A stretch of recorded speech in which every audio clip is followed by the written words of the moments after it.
Bien, il est 18h30 ce 17 novembre. Je ouvre donc la séance du conseil municipal. Nous allons vérifier le quorum et la présentation des pouvoirs. Donc, nous avons une absence, c'est Madame Agnès Villa, et un pouvoir, Monsieur Maxime Savy, qui a donné pouvoir donc à Monsieur Jean-François Cid.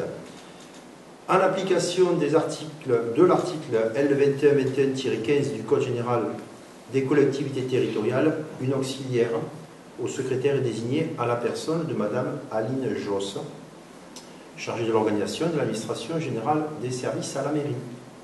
Nous entamons l'ordre du jour avec la désignation du secrétaire de séance. Je vous propose la candidature d'Isabelle Bastier. Y a-t-il d'autres candidatures? Il n'y en a pas. Nous allons donc procéder au vote. Qui est contre? Qui s'abstient?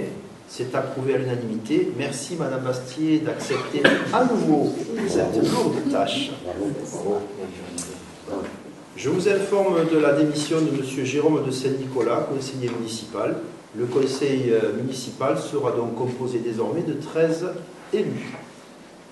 Premier point à l'ordre du jour, c'est le compte rendu des décisions du maire prises en application des délégations que vous m'avez données en application de l'article L21-22-23 du Code général des collectivités territoriales. Alors il y a plusieurs décisions qui ont été prises, notamment des demandes de subvention.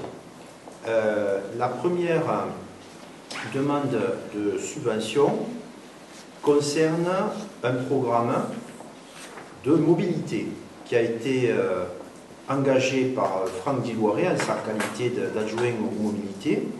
Il s'agit d'une demande de subvention pour un projet qui s'élève à 15 928,68 € et qui est financé à 80%. 64% auprès de leaders et 16% auprès du conseil départemental.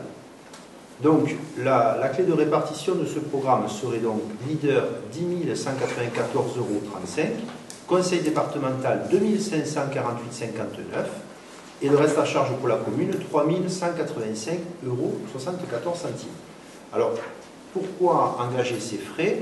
C'est dans la continuité de l'expérimentation des vélos cargo du Grand Narbonne qui ont été faites, l'expérimentation qui a été faite à Montredon avec l'école.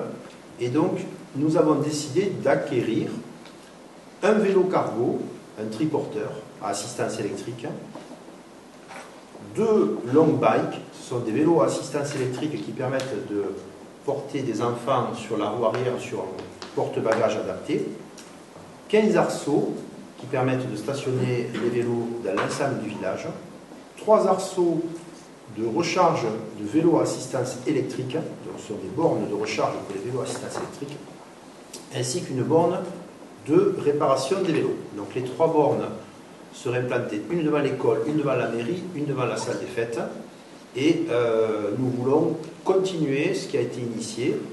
Franck Diloiré est à la manœuvre pour inciter l'usage du vélo pour les déplacements du quotidien, et notamment le scolaire et l'extrascolaire. La deuxième demande de subvention concerne le SIADEN. Il s'agit du remplacement des lampadaires d'éclairage public. Vous en avez entendu parler. Le SIADEN, syndicat audois de l'énergie et du numérique, subventionne à 50%, plafonné à 25 000 € le remplacement des lampadaires. Donc nous avons fait une demande de subvention à SIADEN 12 500 € hors taxe, qui est le plafond donc des 50% de 25 000, et reste à charge pour la commune 15 498 €. Il s'agit de remplacer une cinquantaine de lampadaires par an qui consomment entre 27 et 34 watts au lieu de 100 à 150 watts. Ces lampadaires à LED remplacent les anciens lampadaires au mercure ou au sodium, et ils appliquent eux-mêmes à partir de 23 h une réduction de leur intensité. Ils réduisent à 50% sur les grands axes routiers et à 30% sur les rues passantes, ce qui est imperceptible à l'œil humain, mais qui permet d'économiser de l'énergie. La troisième demande de subvention Vous l'avez compris, il y a beaucoup de demandes de subventions à ce conseil parce qu'évidemment, il faut les faire le 31 octobre chaque année pour pouvoir bénéficier des aides les années suivantes. La troisième demande de subvention concerne la maison de santé qui sera inaugurée le 7 décembre. Nous avons demandé à la dotation des équipements des territoires ruraux une subvention complémentaire à celle qui avait été attribuée en 2022, donc un montant de 40% pour la rénovation énergétique. Cela correspond au changement des portes-fenêtres de la maison de santé qui n'avait pas été prévu à l'origine. Et donc, il y aurait donc une aide de 5 296 € de la part de la DETR et un reste à charge de 7 944 € pour la commune. J'en ai pratiquement terminé. Il nous reste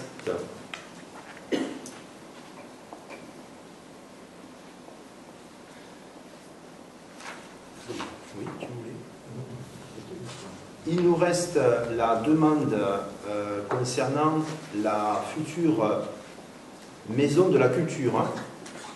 Ce sont des travaux très importants que nous voulons mener en 2023 pour un montant estimé de 220 000 € hors taxe avec l'architecte qui est compris dedans. On espère obtenir 70% de subvention. Donc pour la dotation des équipements de territoires ruraux DETR, 44 000 €. Pour le conseil départemental, 44 000 €, ce qui correspond donc à 20% pour la DETR et 20% pour le département. Pour le Grand Narbonne, dans le cadre des fonds de concours, 30%, soit 66 000 €.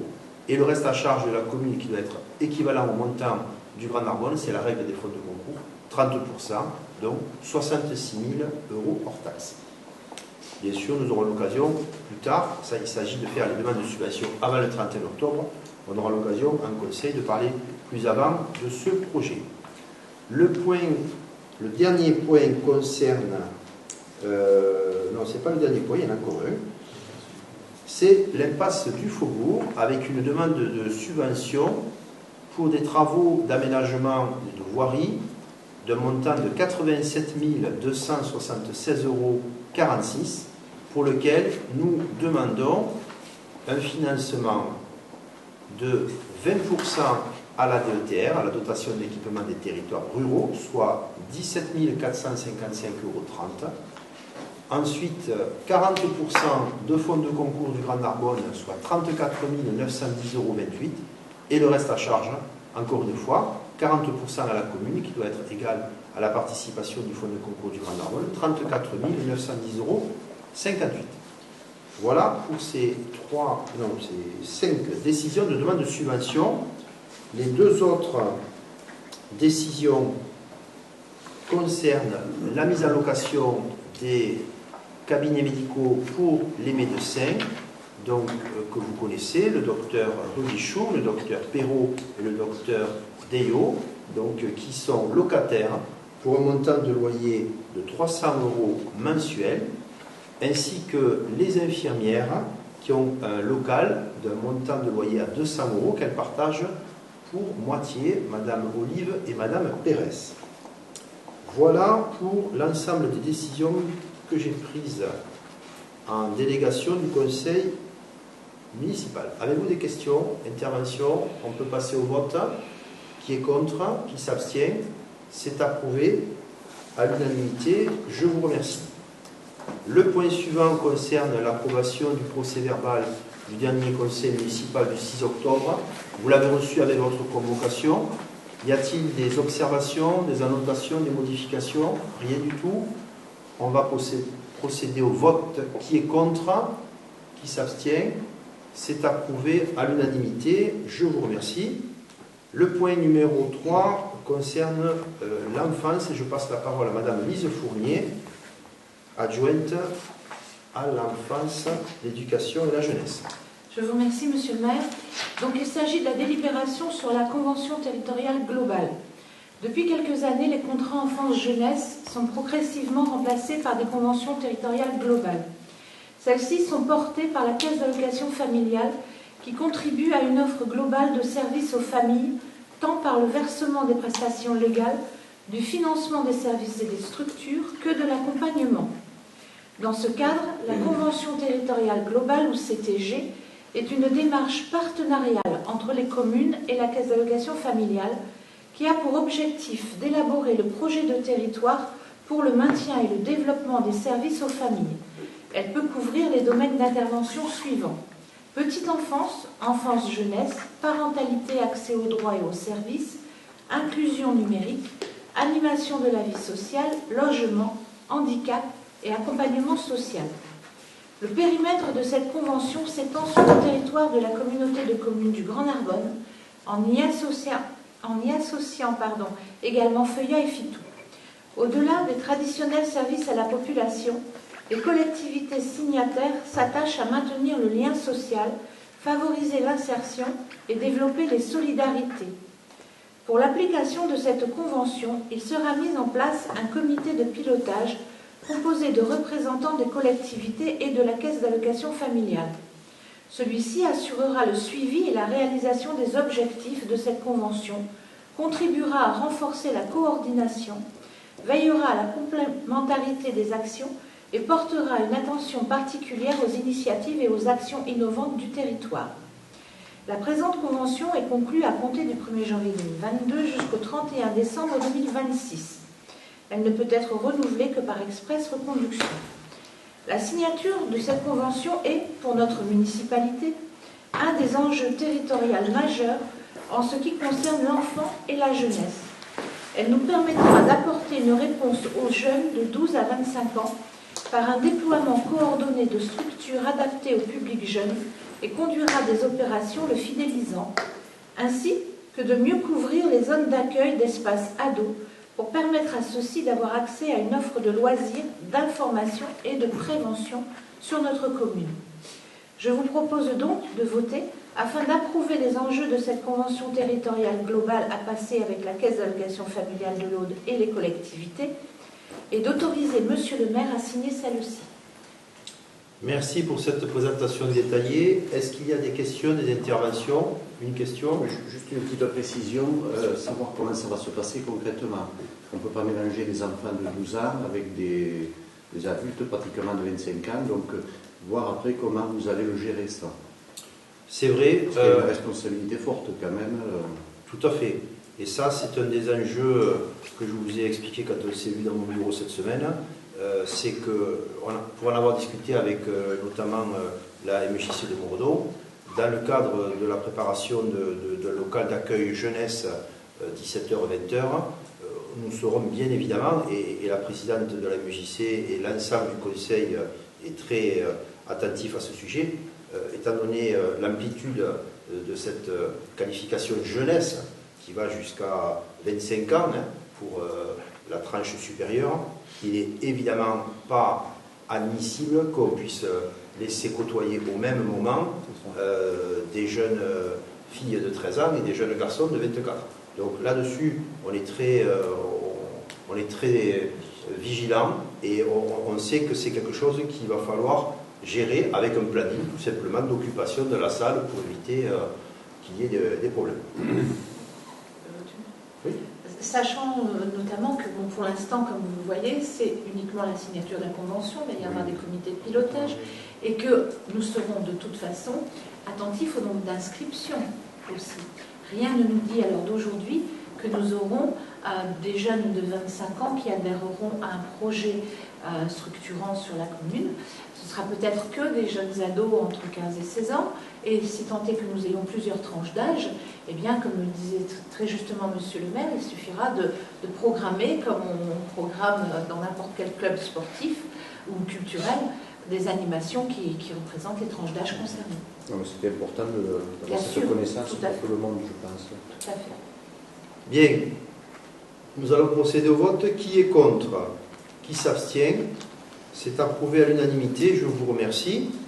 Le point suivant concerne les finances communales, publiques, et je passe à nouveau la parole à Madame Fournier, première adjointe en charge des finances publiques. Je vous remercie, Monsieur le maire. Alors, il devient courant, je dois dire, de devoir procéder à un changement de ligne de trésorerie, hein, donc ça n'impute pas notre budget. En fait, c'est une ventilation différente. Il faut savoir que le trésorier payeur de notre trésorerie générale a changé à nouveau, et donc les demandes sont différentes cette fois-ci de celles qu'elles pouvaient être précédemment. Donc il s'agit simplement d'une imputation différente, en l'occurrence pour un montant de 3 380 € qui avait été imputé sur la ligne 1322-13 région et qui devait l'être donc sur la ligne 28 15 71 matériel roulant voirie. Donc je vous propose de bien vouloir approuver cette délibération. C'est une régularisation comptable, en fait, tout simplement. Comme souvent. Voilà, sur l'amortissement d'ailleurs d'un équipement qui avait été acheté à l'époque par l'ancienne municipalité, un matériel de service technique. Y a-t-il des questions? Pas de questions, pas d'intervention. On va procéder au vote. Qui est contre? Qui s'abstient? C'est approuvé à l'unanimité. Je vous remercie. Je vais maintenant vous parler d'une redevance spéciale. Vous savez, le Grand Narbonne est en charge du traitement, du tri et de la valorisation des déchets sur les 37 communes, et chaque particulier paye une taxe d'enlèvement des ordures ménagères. Eh bien, les entreprises et les collectivités, les communes, les 37 communes, payent aussi, non pas une taxe d'ordures ménagères, mais une redevance spéciale. Et cette redevance spéciale est calculée chaque année. Cette année, pour l'année 2021, puisqu'on est toujours en rétroactif, elle est fixée par le Grand Narbonne à 1 582,99 €, soit une augmentation de 20 € par rapport à 2020, ce qui est assez raisonnable. Cela comprend tous les déchets qui sont produits ou apportés par les services de la commune. Donc les déchets ménagers produits par la commune, ses services et ses structures, écoles primaires, structures sportives, associatives.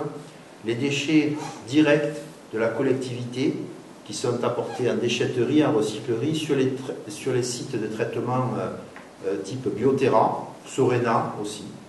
Et tout ce qui correspond aux déchets de la propreté urbaine, donc le balayage et la balayeuse.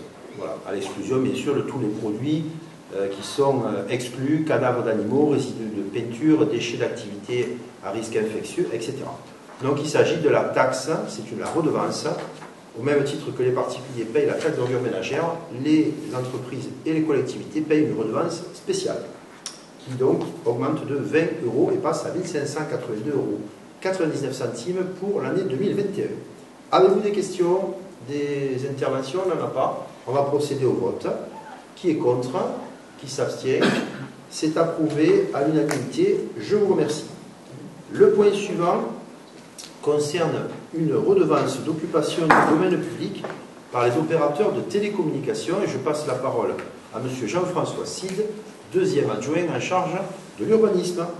Merci Monsieur le maire. Cette délibération fait suite à la signature de la convention d'assistance mutualisée par le SIADEN, le syndicat audois d'énergie et du numérique, auprès des communes pour la maîtrise des redevances dues par les opérateurs de communication électronique. Alors, pour rappel, cette convention permettra à notre commune de percevoir de manière pérenne et sécurisée la RODP, la redevance d'occupation du domaine public, de récupérer ces redevances, ce qui n'aurait pas été perçu au cours des 5 dernières années. Je précise que ces recettes n'ont jamais été perçues par la commune. Les opérateurs de communication électronique bénéficient d'un droit de passage sur le domaine public routier et non routier. Cette occupation donne lieu au versement de redevances. Il convient donc de fixer le tarif plafond prévu par les dispositions du Code des postes et des communications électroniques. Ces tarifs sont applicables aux installations nouvelles, mais aussi aux installations existantes. Nous vous proposons, pour la RODP des opérateurs de télécommunications, d'appliquer le tarif plafond prévu par l'article R20-52 du Code des postes et communications électroniques, à savoir pour l'année 2022, alors, sur le domaine public routier, le décret 2005-1676 sur le domaine aérien, 40 € du kilomètre, souterrain, 30 € du kilomètre, et l'emprise au sol, 20 € du mètre carré. Ces prix ont été actualisés en 2022. Pour le domaine aérien, 56,85 € du kilomètre. Pour le domaine souterrain, 42,64 € du kilomètre. Et pour l'emprise au sol, 28,43 €. Pour le domaine public non routier, le décret 2005-1676, domaine aérien, 1000 € du kilomètre, souterrain, 1000 € du kilomètre, et l'emprise au sol, 650 €. Une actualisation a eu lieu en 2022. Le domaine aérien, 1421,36, le domaine souterrain, 1421,36, et l'emprise au sol, 923,89. Je vous propose d'autoriser, Monsieur le maire, sur ces bases, à mettre en recouvrement les créances et de signer toute pièce afférente à ce dossier. Merci d'approuver cette délibération. Merci pour cette présentation. Vous l'avez compris, il s'agit de percevoir grâce à l'aide du CIADEN. Monsieur Cid, vous l'avez déjà dit dans ce même conseil, c'est une mission qu'on a décidé tout ensemble de confier au CIADEN. Le CIADEN, bien évidemment, prend une partie, 40% des sommes récoltées, mais il fait tout le travail d'état des lieux, de calcul, diagnostic, de manière à pouvoir percevoir les sommes. 40% c'est la première année, après ça baisse, 20% les années suivantes. Mais voilà des ressources nouvelles pour la commune qui sont totalement justifiées, puisque c'est de l'occupation du domaine public. Avez-vous des questions, interventions? Dans ce cas-là, Oui. On sait combien ça va. Non, c'est pas bon, c'est pas bon. Je vais attendre le diagnostic du CIADEN qui passera dans le village. Après, il mesurera ce qu'il met dans l'air. C'est assez complexe. C'est un peu du même style de ce qu'on avait eu pour le diagnostic de l'éclairage public. C'est exactement la même chose. quoi qu'il en soit, ce sont des ressources qui sont très intéressantes pour nous, avec les montants que nous avons décidés, qui ne sont pas fixés au hasard. Hein. C'est l'actualisation du plafond. Allez, on procède au vote. Qui est contre? Qui s'abstient? C'est approuvé à l'unanimité. Je vous remercie. À la suite de cette délibération, il y en a une autre qui correspond à l'indemnité due à cette occupation de manière rétroactive. Et M. Cid reprend la parole pour cette délibération. Alors, comme pour la précédente, cette délibération fait suite à la signature de la convention d'assistance mutualisée par le CIADEN auprès des communes pour la maîtrise des redevances dues par les opérateurs de communication électronique. Au terme de l'article L 2125-1 du Code général de la propriété des personnes publiques, toute occupation ou utilisation du domaine public donne lieu au paiement d'une redevance. Par conséquent, toute occupation ou utilisation irrégulière du domaine public doit donner lieu au versement d'une indemnité d'occupation.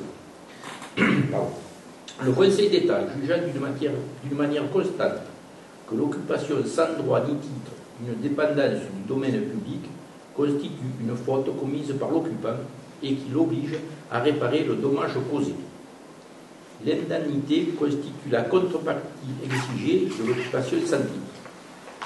S'agissant de la détermination du montant de l'indemnité exigée du fait de la faute commise, il doit correspondre à celui de la commune que la commune aurait dû percevoir si l'occupant s'était régulièrement manifesté et obtenu un titre. Il doit donc être l'équivalent à celui de la redevance.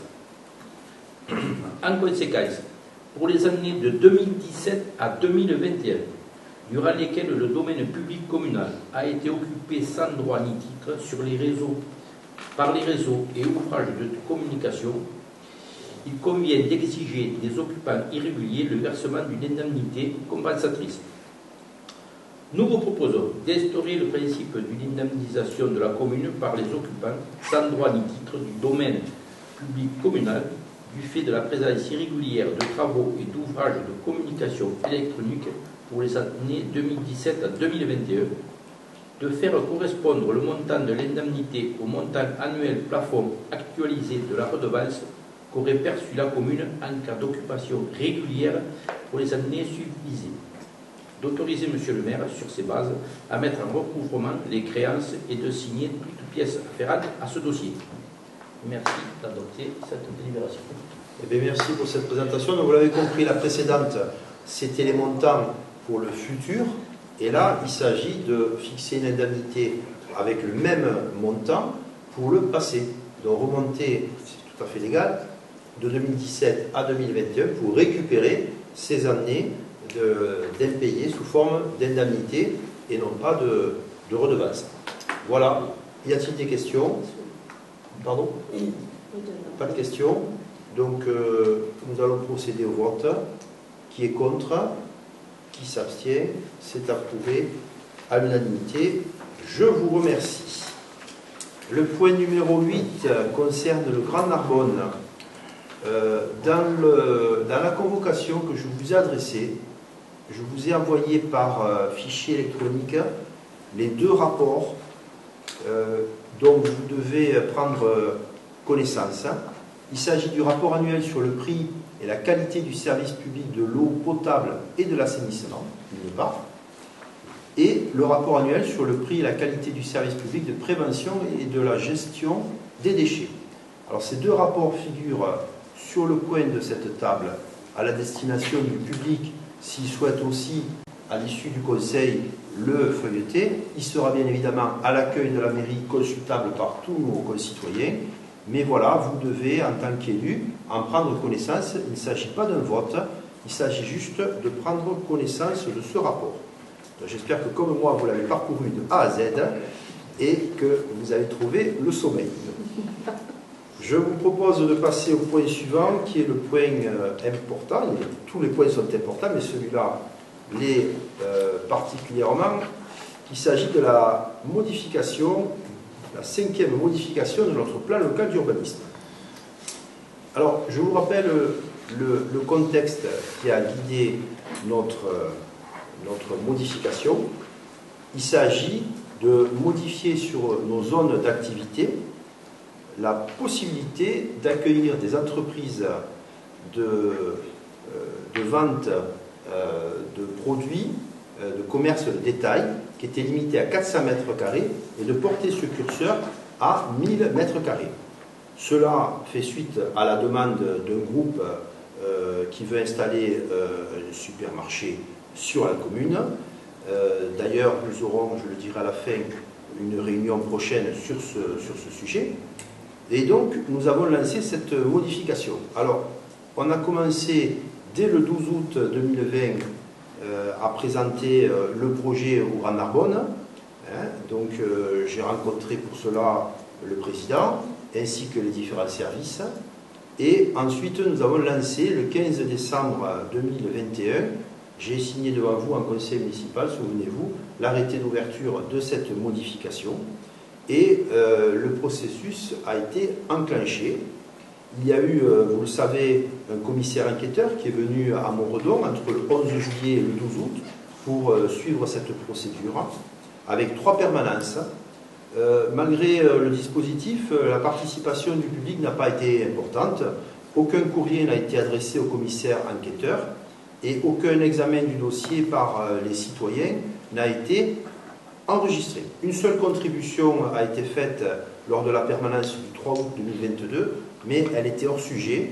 Elle a été jugée hors sujet par le commissaire enquêteur, puisqu'elle ne concernait pas ce secteur et cette modification. Donc le 18 août 2022, le commissaire enquêteur a rendu son procès-verbal de synthèse et a réceptionné le mémoire en réponse le 1er septembre. Ce mémoire était annexé à la délibération. Donc voilà le processus qui a été enclenché. Nous avons un retour sans observation de la Chambre des métiers, un avis favorable du Centre national de la propriété forestière, un retour sans observation de la Direction départementale territoire et de la mer, un avis favorable avec les réserves d'usage du SDIS, un retour sans observation du Conseil départemental, une dispense d'évaluation environnementale par la Maison régionale d'autorité environnementale, un retour sans observation de l'Agence régionale de santé et un avis favorable avec les réserves d'usage du réseau de transport d'électricité. Voilà donc que tout cela a été accompli dans les règles. Et donc, le commissaire enquêteur, le 12 septembre, a rendu un avis favorable, ce qui nous permet aujourd'hui de proposer l'approbation de ce dossier de 5e modification du plan local d'urbanisme. Comme vous le savez, puisqu'on en a déjà parlé longuement, il y a deux thématiques importantes. La première, qui est en marge, qui a été à la demande d'Alinis, concerne le pôle d'activité, le pôle santé. Sur ce pôle santé, Alinis a demandé que les emprises et les voies publiques passent de 5 mètres à 2 mètres et que la distance de retrait par rapport aux limites séparatives passe de 5 mètres à 3 mètres. Donc tout cela a été vu bien sûr par le commissaire enquêteur et n'a relevé aucune objection. Donc nous pouvons l'approuver. Et le deuxième pendant de cette modification, bien évidemment, c'est ce que je vous disais, la modification pour passer de 400 mètres carrés à 1000 mètres carrés pour les surfaces commerciales, pour la vente de détail, et donc nous permettre d'accueillir le projet donc, du magasin de U-Express ainsi que sa station de service et sa station de lavage sur un parcellaire de 6962 mètres carrés à côté de McDonald's. Et comme je vous disais, nous aurons l'occasion, je salue la présence dans le public de M. Montagnier, le porteur du projet, et nous aurons l'occasion de le rencontrer avec l'ensemble de la population. Il viendra présenter avec ses équipes ce nouvel équipement qui va nous permettre de nous simplifier la vie, de ne pas aller à Narbonne chaque fois qu'on aura besoin d'acheter quelque chose. Voilà, j'en ai donc terminé. Alors, précision faite, vous l'avez sur le panneau à ma droite, il y a 3 zones qui ont été ciblées, donc la zone de l'implantation du U-Express, et ainsi que deux autres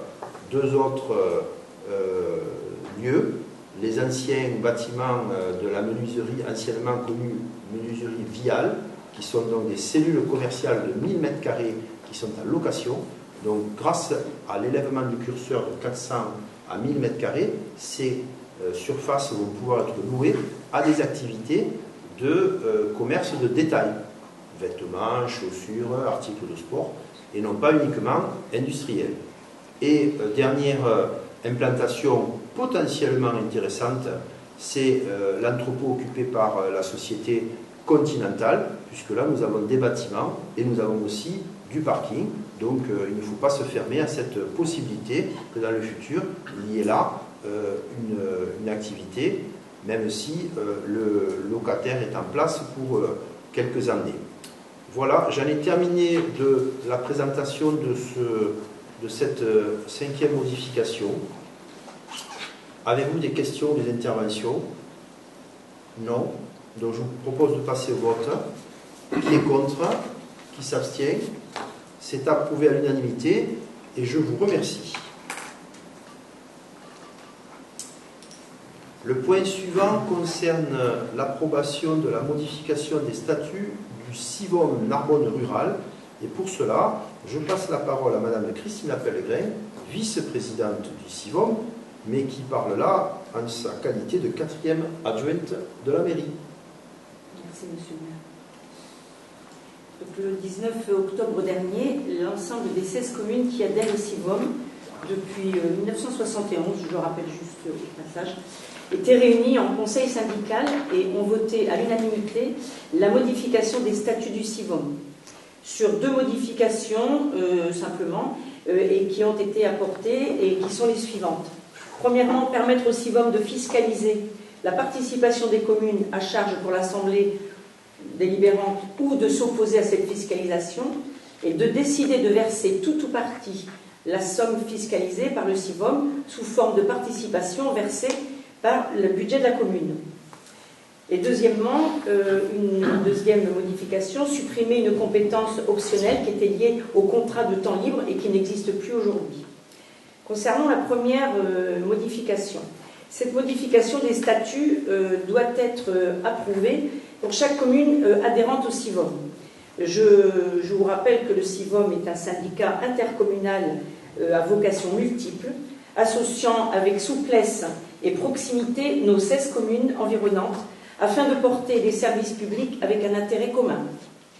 Le changement des statuts du CIVOM pourrait permettre à certaines communes de fiscaliser tout ou partie de leur participation. Cette décision appartiendra à chaque commune qui le déciderait. Par choix et basée sur un modèle de solidarité. Jusqu'à présent, cette somme n'est pas fiscalisée sur la commune, ce qui veut dire que cette ligne budgétaire est entièrement assumée par la commune depuis de nombreuses années. Cette délibération ce soir ne porte que sur le changement des statuts du CIVOM et n'engage pas autre chose. Je vous demande donc d'émettre un avis favorable au projet de statut tel que proposé par la délibération du CIVOM numéro 1471 du 19 octobre. Et voilà. Bien. Pour ce soir. Merci pour cette présentation.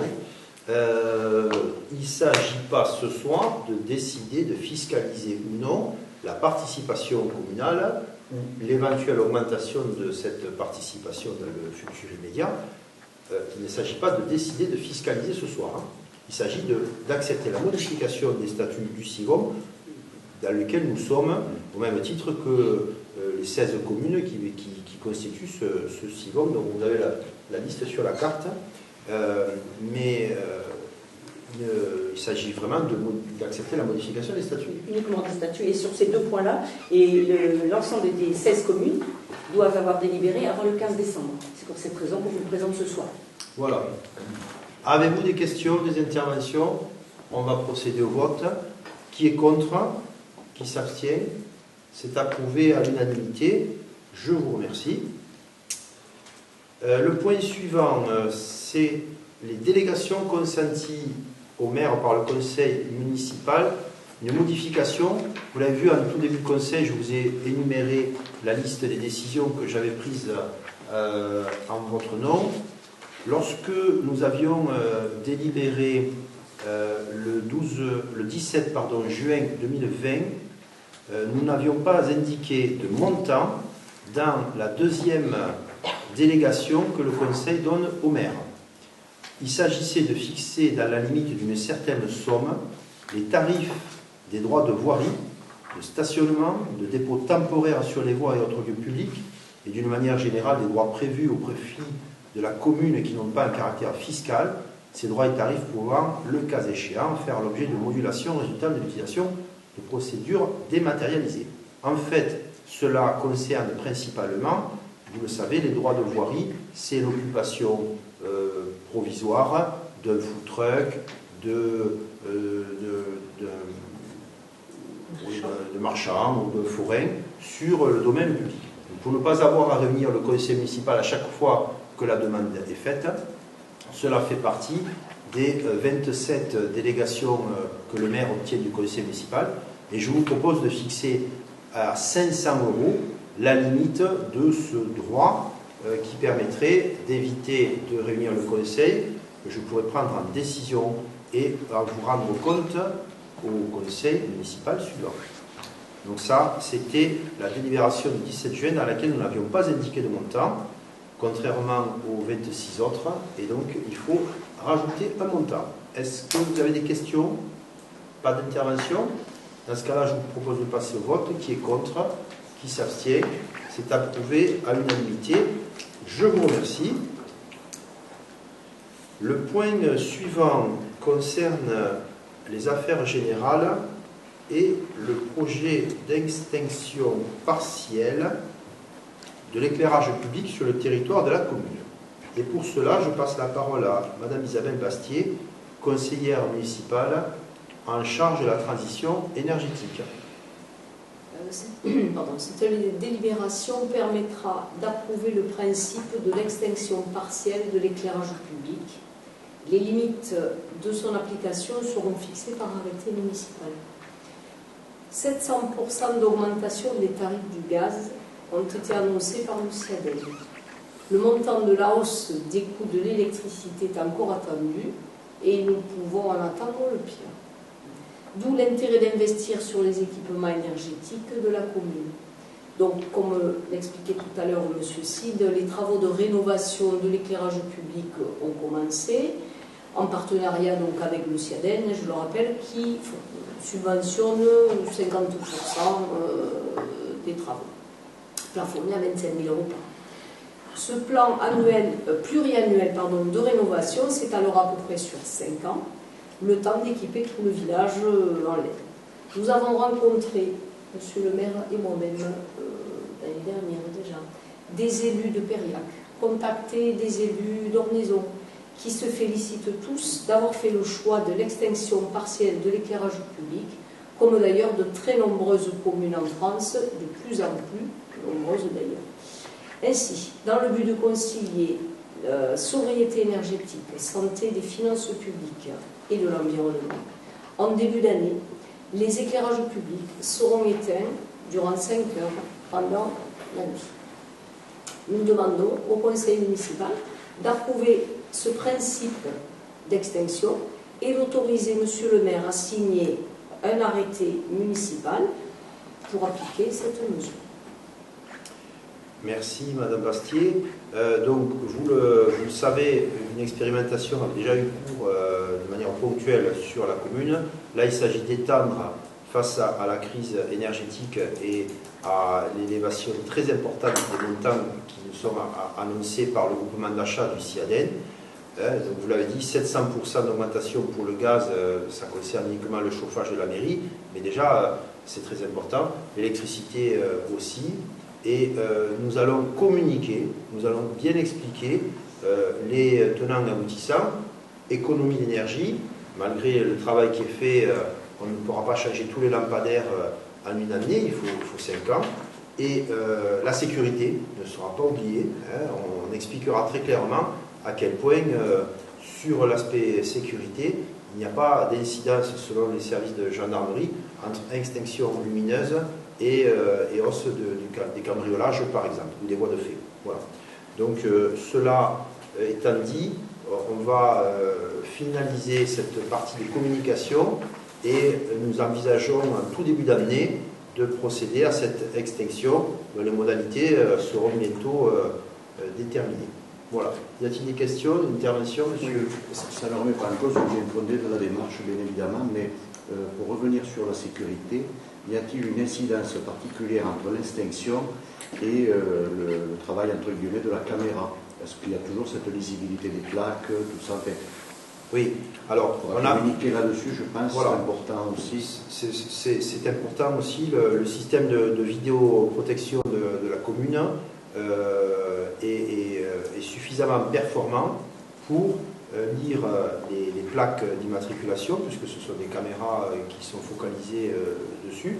Pour ce qui est de la vue générale, c'est une vue qui permet de voir s'il y a un accident par exemple, mais on ne peut pas détailler le matériel qui a été installé par l'ancienne municipalité n'est pas assez performant pour voir un visage, que ce soit éclairé par un lampadaire ou par la nuit. Donc, quoi qu'il en soit, c'est une vue, c'est une scène, c'est ce qui est demandé d'ailleurs par les services de l'État, parce qu'il faut bien savoir qu'on ne regarde jamais la vidéo sans avoir une réquisition du procureur, et c'est sur cette base qu'une extraction est faite, et ensuite c'est eux qui traitent l'information et qui voient à quel point c'est performant ou pas. Quoi qu'il en soit, la lecture de plaque, ça fonctionne, même avec zéro luminosité, puisque c'est un focus qui est fait en infrarouge sur la plaque. Donc on est totalement en capacité de lire une plaque, même avec l'obscurité. C'est important de le faire savoir aussi. Ce sera dit, bien sûr, dans le plan de communication, et surtout, ça sera une extinction partielle. Donc les horaires qui seront déterminés correspondront à un moment de la nuit où plus personne n'est dehors, pour être clair. Et puis il suffit d'allumer la télévision pour voir à quel point c'est un sujet national, et tous les jours on nous annonce une commune de plus qui procède de cette manière. Voilà, nous allons procéder au vote. Qui est contre? Qui s'abstient? C'est approuvé à l'unanimité. Je vous remercie. Le point suivant, qui est le dernier point de l'ordre du jour, ce sont les ressources humaines. Et donc je passe la parole à Madame Fournier, première adjointe en charge des ressources humaines. Je vous remercie, Monsieur le maire. Alors, il s'agit d'une délibération sur le RIFSEP. Vu la loi du 13 juillet 1983 portant droits et obligations des fonctionnaires, vu les décrets et arrêtés inhérents à la fonction publique et à la création du régime indemnitaire RIFSEP, vu l'avis du comité technique du 21 mars 2017 et notre tableau des effectifs, je vous remercie de me faire grâce de la lecture des entiers textes qui sont relativement longs. La municipalité a déjà délibéré sur l'application du régime indemnitaire qui se compose d'une part obligatoire dite IFSE, versée mensuellement et liée aux fonctions de l'agent, et d'une part facultative et variable puisque liée à la manière de servir, s'appelant le CIA. Celui-ci est versé annuellement. Considérant qu'au vu des recrutements et de l'évolution de carrière des agents, Monsieur le maire propose au conseil municipal d'intégrer dans notre tableau des effectifs le grade d'adjoint territorial d'animation qui n'y figure pas, ainsi que les montants plafonds afférents au RIFSEP selon la grille fixée par le texte, et d'ajouter des agents contractuels en tant que bénéficiaires du RIFSEP. En conséquence, je vous remercie de voter pour autoriser Monsieur le maire à fixer par arrêté individuel le montant de l'IFSE et du CIA versé à chaque agent, qu'il soit stagiaire titulaire et donc contractuel, et de prévoir au budget les crédits correspondants. Très bien. Avez-vous des questions, interventions?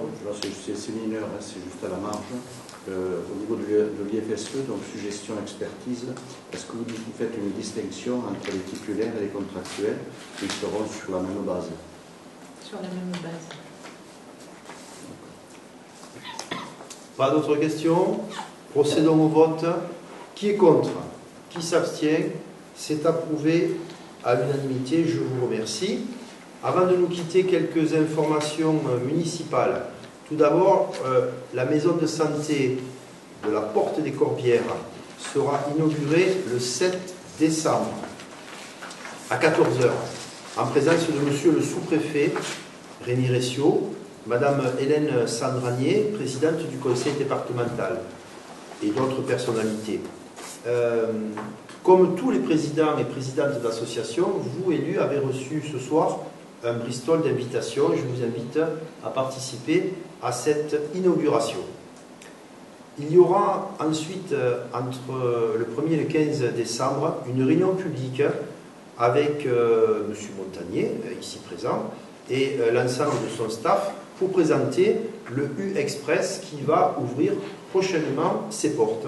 Ce sera l'occasion pour la population de découvrir les services qui seront fournis par cet établissement et aussi de regarder l'emploi, puisqu'il y a quand même 18 CDI qui sont proposés et des emplois en plus pour l'ouverture, des contrats d'apprentissage, des contrats étudiants. Donc ce sera l'occasion pour toute personne à la recherche d'un emploi à Montredon de venir assister à cette réunion entre le 1er et le 15 décembre. Je vous fixerai bien sûr la date prochainement. Le 10 décembre, il y aura une réunion du conseil départemental de l'Aude le matin, c'est un samedi matin, le 10 décembre. C'est une réunion concernant le budget participatif. Le département octroie une partie de son budget dans des projets participatifs et donc nous aurons une réunion à Montredon qui regroupera donc les associations de pas mal de communes autour de nous. Les présidentes et présidentes d'associations ont reçu par erreur un courrier les invitant à se rendre le 2 décembre à Port-la-Nouvelle. Il s'agissait bien sûr d'une erreur du département, mais ça se passe à Montredon le 10 décembre. D'ailleurs, je remercie Madame la Présidente du Club des Seniors d'avoir accepté de nous réserver la salle ce samedi matin, puisque le lendemain, elle a le repas des seniors. Elle a accepté de retarder la prise en main de cette salle pour nous permettre, donc merci beaucoup, cher Nicole. Le 20 novembre, le matin, c'est le passage du calendrier de l'amicale des sapeurs-pompiers. Donc n'hésitez pas à leur faire le meilleur accueil. Ils passent donc le dimanche 20 novembre au matin. Le 13 décembre, je serai à Montpellier avec M. Jean-François Cide pour soutenir devant la Direction régionale des affaires culturelles, la DRAC, le projet qui est soutenu par M. Cide d'inscription des Montjoy, l'inscription des sources de Fontfroide. Vous savez que c'est un projet qui tient beaucoup à cœur. Nous adorons le Montjoy, nous les avons mis à l'honneur au cœur de l'accueil de la mairie et nous voulons les défendre contre vents et marées, surtout contre les marées. Et donc j'irai à Montpellier porter la bonne parole pour défendre le Montjoy. Et c'est M. Cy, bien sûr, qui porte ce projet. Pour finir, une petite information. Vous savez, le Grand Narbonne a décidé de projeter sur Montredon une aire de grand passage. Cette aire de grand passage qui n'est pas du tout adaptée puisqu'elle fait moins de 4 hectares a été décidée de manière un peu forcée. Nous aurons l'occasion de reparler bien évidemment de cette décision arbitraire du président Didier Mouly qui a été soutenue par un certain nombre d'élus. Le 21 décembre, il y a une commission à Carcassonne, c'est la commission consultative des gens du voyage. J'ai saisi au nom du conseil municipal un certain nombre d'organismes, notamment SNCF Réseau, le département, l'État. Beaucoup de personnalités se sont émues de cette situation. Madame la présidente du département qui est venue me rencontrer, monsieur le sénateur qui s'est intéressé aussi au sujet, et monsieur le député qui est venu nous rencontrer. Donc nous aurons l'occasion de reparler de cette aire de grand passage qui, je l'espère, ne se fera pas à Montredon. En tout cas, vous pouvez compter sur moi et sur l'ensemble, bien sûr, du conseil municipal pour s'opposer fortement à cette idiotie. J'ai lancé le mot, tant pis. Bien, l'ordre du jour étant clos à 19h21, je vous remercie et je vous souhaite une bonne soirée. La séance est levée. Merci.